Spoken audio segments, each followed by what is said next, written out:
The word kind probably isn't what comes to mind when you think of Suguru Geto, pretending like he wasn't a sadistic villain hell-bent on wiping the earth of non-sorcerers. What if I told you being kind-hearted is exactly what led Geto down his path as the twisted, cruel, maniacal villain of JJK0? A villain that views all non-sorcerers as monkeys whose lives are worth nothing, because sometimes all it takes is the flip of a switch. Welcome to the channel, I'm Tom, and today we're exploring why Geto's kindness, empathy, and humanity, all seemingly good traits, ultimately turned him to a villain that seems to exude the exact opposite. What happens when a kind person reaches his breaking point, and why it's a cautionary lesson if you too are kind-hearted. Let's start with Geto's high school life. It's here we get a glimpse of his original characteristics. Looking out for the weak and protecting them is honestly so exhausting.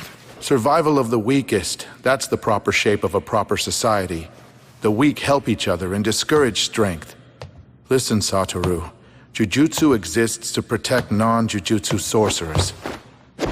Moral arguments? I hate moral arguments. On top of being an overall nice and friendly person, he stands up for the value of non-sorcerer life. He shows compassion and stands up for the weak. In fact, it's Gojo here that seems to view the value of non-sorcerer lives as way below his own. And for all intents and purposes, he's not wrong. In the JJK world, non-sorcerers are the source of curses that terrorize society. On top of that, they also lack the power to fend themselves off from these curses. So not only do they cause these problems, they lack the agency to solve them. However, Geto's moral argument here is that when you're in a position of power, it's your responsibility to protect the weak. It's the ethical duty of the strong. And this argument makes sense if you look at things from a societal point of view. In the East, Confucianism stresses benevolent rule, that rulers should treat their subjects with the same care a parent should treat a child. Just as a parent has a responsibility to protect a child since they are one unit, even though the child might be incapable in causing all the problems. If the two are part of the same society, the strong has a responsibility to protect the weak. In the West, one of Plato's most famous works on justice and society, The Republic, frames the idea of the philosopher king, someone who virtuously rules not for personal gain, but for the good of all the individuals in the city. And this work set the foundation for a lot of Western governmental development. It's also worth mentioning that this protect the weak view is held by the JJK higher-ups,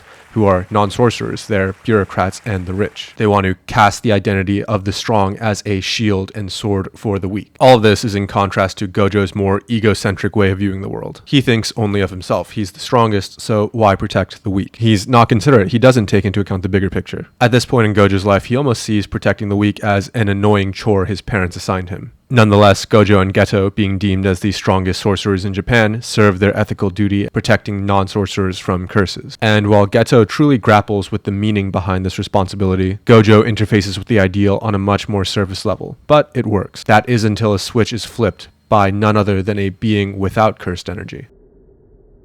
Okay, job's done. At some point in their high school lives, Gojo and Geto were tasked on an important mission: protect the next vessel of the ruler of the Jujutsu world, Tengen. This vessel happened to be a high school girl named Riko, who is expected to give her life for the greater good of the Jujutsu and wider world. Another thing worth noting is that there was a certain section of Jujutsu elites who didn't want the two to be merged, called the Star Religious Group, who ultimately sent Toji on his mission. But over this protection job, Geto befriends and even empathizes with Riko.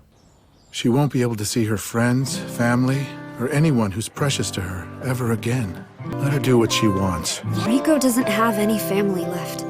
They died in an accident when she was very young. So then that means you're her family. Yes. After all, as a result of this merge, her days were being cut short. She didn't have as much time to spend with friends and the little family she had. While Gojo simply wanted to execute the mission, take Riko straight to Tengen. It was Geto's compassion that led them to extend the mission and let Riko live out her final days happily, even at risk to himself and Gojo. And we know the results. This had all stemmed from a weakened Gojo. If Geto had shown no empathy, no kindness, if he had been like Gojo and taken Riko straight to Tengen, Toji would have never had a chance at beating them. It was only because he showed that kindness that he gave Toji an opening. His kindness cost him not only the mission, but someone that he cared deeply for. Not to mention taking Gojo, his best friend, to the brink of death. To add insult to injury, the aforementioned Star Religious Group welcomed Riko's death as they didn't want her to merge with Tengen. All these non-sorcerers clapped at the sight of Riko's dead body as a bloody Gojo carried her out. A sacrifice made for their own interests, not showing any empathy towards what the strong that supposedly have to protect the weak had just sacrificed. Gojo asks Geto if he should kill all the non-sorcerers there, but Geto still abides by the laws of the Jujutsu world and told Gojo there's no good point in doing so. And Gojo almost psychopathically responds, if there needs to be a good reason to kill the non-sorcerers. And Geto's the one that still shows his moral compass and holds him back. If we were to take a look at where Gojo and Geto ended up, it would seem in the scene they're headed in the exact opposite direction of where they actually ended up, with Gojo advocating for the elimination of non-sorcerers like insects, and Geto still respecting and protecting their humanity, despite the ugliness shown. But this is where the cracks start to form. Is there a good reason not to do so? To kill the weak that have been parasitic? What if the weak you're protecting are actually parasites that are harming you and those you care about? Is there a good reason not to kill them? This is the fundamental conflict Geto faces, because being weak by nature doesn't mean you're exactly harmless. Often it's the weak people that incite the ugliest action. It's people in positions of weakness that'll take every advantage they can get for their own gain, and one of those advantages could be your kindness. Imagine if a beggar that you gave money to suddenly turned around and tried to rob you of all of your money. Geto slowly transforms after the death of Riko. He goes back and forth debating whether the weak, who were causing all this pain, were still his responsibility to save. Don't waver. Fulfill your duty as a strong Jujutsu sorcerer. And for what it's worth, he does deeply grapple with it and even spirals down at some point. And he truly struggles with it because this represents a fundamental identity shift. He even spirals down a path of self-hatred at one point. There was a while where he almost refuses to accept his feelings towards the weak, between protecting them or eliminating them. Damn monkeys.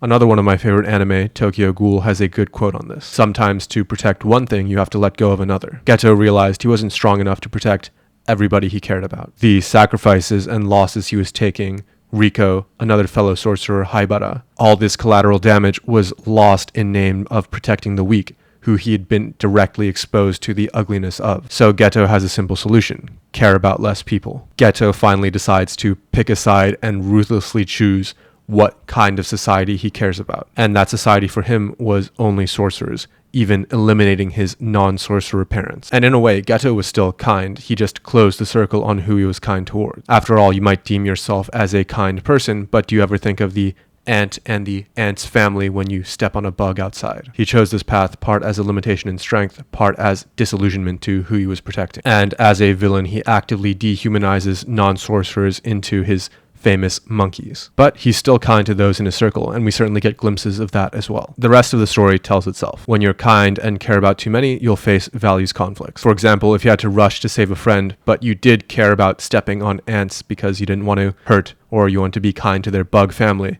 then you might not have gotten there to save your friend in time. So on a surface level, you could say Geto turned evil, but I think it's a lot more nuanced. He actually shows the same empathy and compassion, he just closes the circle that he shows it to. The weak he once protected, he now treats as enemies to protect his new family. And there's a framework to be learned here. The more people you care about, the less ability you will have to protect and serve them all. Kind-hearted people by nature care about a wider set of people. But what you can learn from this is if you try to empathize and show compassion to everybody, you'll actually help nobody. And while not advocating for an extremist view like Geto, the lesson to be learned here is that it's always useful to have a stack ranking of the things and people you care about, so when their values do conflict, you know which side to choose. Alright, that's it for the video. Thanks for watching, and I'll see you in the next one.